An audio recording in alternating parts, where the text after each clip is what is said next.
மறைந்த தமிழக முதலமைச்சர் ஜெயலலிதா நினைவிடத்தில் நடிகை த்ரிஷா தனது தாயாருடன் சென்று அஞ்சலி செலுத்தினார்.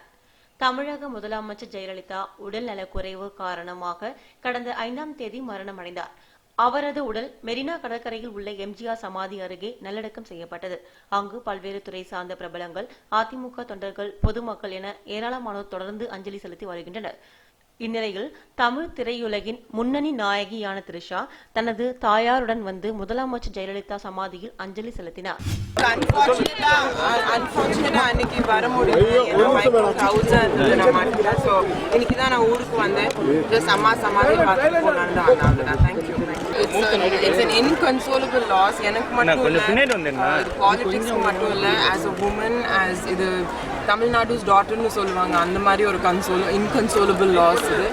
அண்ட் இன்னமும் சென்னை ரொம்ப டிஃப்ரெண்ட்டாக இருக்குது. நான் இன்னைக்கு தான் வந்தேன். ஏதோ ஒரு லாஸ், ஒரு வாய்டு இருக்குங்க. அண்ட் இது கொஞ்சம் ரொம்பவே டைம் இருக்கும்.